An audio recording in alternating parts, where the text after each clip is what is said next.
यायची वाट पाहतोय. मला शिवून करायचं थोडंसं काम होतं ते. कस काय फोन लावलो तर येईना. काय वेळ लावला असावं? काय माणूस आहे हा? इतके वेळ जरा फोन करतोय, फोन का उचलत नाही? फोनच घ्यायला तयार नाही. कोणत्या कामात असं बिजी हा? वेळ हो राहिला. काय करावं? का त्याच्याकडे जावं? त्याच्याकडे जायचं तर बरं 3 किलोमीटरच्या अंतरावर जावं लागेल. जाऊ द्या बरं त्या 5-10 मिनिटावर वाट बघू. चल यायला पाहिजे होतं त्या पोराने. कसं आम्ही येईल त्याचा फोन लागत नाही. असा कुठं नेटवर्क त्याच्या बाहेर गेला बाबा. जाऊ दे नंतर येईल. मला तर जाणं गरजेचं आहे. नमस्कार. नमस्कार. मी जिल्हा परिषद शाळेमधून आलेले आहे. बसा.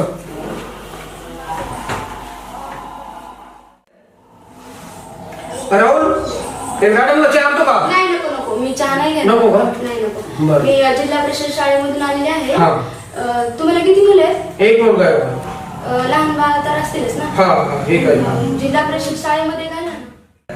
काय जिल्हा परिषद मला घालायची अजिबात इच्छा नाही. मला इंग्लिश स्कूलला मला घालायचं आहे. का? कारण शिकवत नाही तुमचे हे शिक्षक लोक.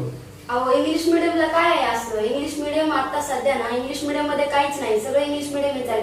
जेवढं मराठीत आपण शिक्षण देतो ना मुलांना तेवढं पूर्ण चांगलं राहते त्यांच्यासाठी पण. आणि जर तुम्ही पालक लोकांनी जर सगळंच असं केलं तर तुमच्या गावातली शाळा कशी चालणार?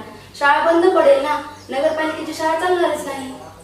हे ठीक आहे हो, पण आतापर्यंत आमचा अनुभव आहे. आतापर्यंत जिल्हा परिषदच्या शिक्षकामुळे ना मुलाचं भविष्य आपले धोक्यात येते. कारण हे लक्ष देत नाही. नंतर आविष्कार करून घेतात. नंतर असं नाही. अहो इंग्लिश मिडियमच्या मुलांना मराठी वाचता येत नाही. जेव्हा इंग्लिश मिडियमला जेव्हा मुलं घालतात ना तेव्हा इंग्लिश मिडियमला काय असतं? इंग्लिश मिडियमला एवढं काही हे करत नाहीत. आपली मराठी शाळा चांगली असते.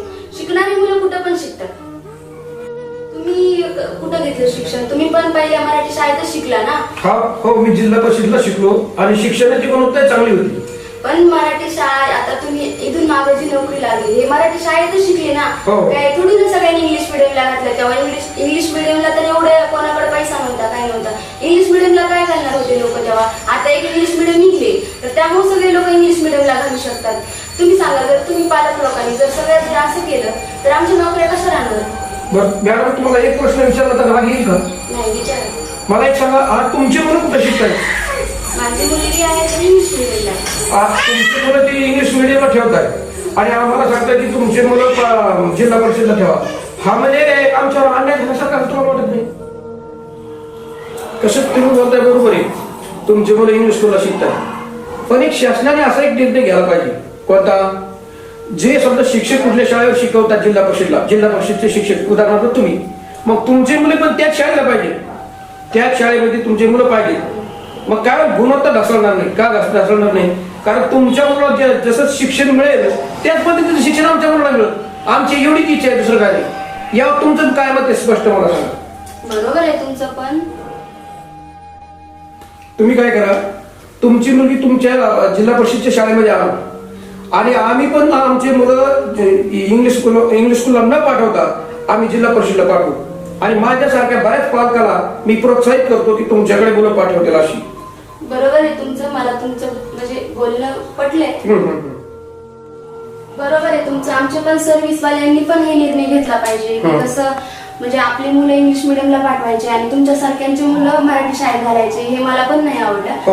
म्हणजे आम्ही पण सर्व्हिस वाले काय करतो की ना आमचे पण मुलं मराठी शाळेत घालतो. तुम्ही पण तुमचा मुलगा मराठी शाळेत घाल. हो नक्कीच चालतं. तुमच्या या मुद्द्याला मी अगदी सहमत 100% आहोत आणि आमचा मुलगा 100% तुम्हाला देऊ चालते. आणि दुसऱ्या पालकांना पण मी प्रोत्साहित करतो की मुलं याची तुमच्या जिल्हा परिषदलाच आले पाहिजे.